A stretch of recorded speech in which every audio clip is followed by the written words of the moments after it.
In the early 1980s, the city of Seattle was gripped by fear. The once bustling streets became deserted as night fell, and a sense of dread hung in the air. A serial killer was on the loose, preying on vulnerable women and leaving a trail of terror in his wake. The police were baffled, and the community was on edge, wondering who would be next, and his reign of terror would leave a chilling mark on history. The media dubbed him the Green River Killer, named after the river where his first victims were discovered. This is the story of the Green River Killer, a tale of horror, mystery, and the relentless pursuit of justice that spanned decades. Join us as we delve into the mind of a monster and the tireless efforts to bring him to justice. Ridgway's modus operandi involved picking up vulnerable women, often sex workers or runaways, strangling them and then disposing of their bodies in the Green River area. The investigation was one of the largest in US history, involving multiple law enforcement agencies. Despite numerous suspects and tips, the case remained unsolved for nearly 2 decades. Advancements in DNA technology in the late 1990s provided a breakthrough.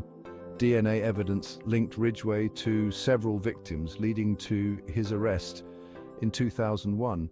In the year 2003, Gary Ridgway, infamously known as the Green River Killer, stood in court facing the weight of his heinous crimes. He pled guilty to an astonishing 48 counts of murder. This plea was part of a strategic plea bargain designed to avoid the death penalty, a fate that many believed he deserved. Instead, Ridgway was sentenced to life in prison without the possibility of parole, ensuring he would spend the remainder of his days behind bars.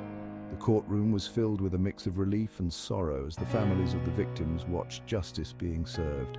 The sentencing marked the end of a long and painful chapter for many, but it also provided a sense of closure, knowing that Ridgway would never walk free again. The legacy of the Green River Killer is one of tragedy and loss. Memorials have been established to honor the victims and provide solace to their families. While Gary Ridgway sits behind bars, the memory of his victims lives on. Each name, each face, and each story is a testament to lives cut tragically short. Their stories remind us of the importance of justice and the resilience of those left behind. The pain and suffering endured by the families and friends of the victims are a stark reminder of the impact of his heinous crimes. As we reflect on these lives, we are called to ensure that such atrocities are never repeated. The pursuit of justice is not just for the victims, but for the betterment of society as a whole. We must remember, honor, and learn from these stories to build a safer future.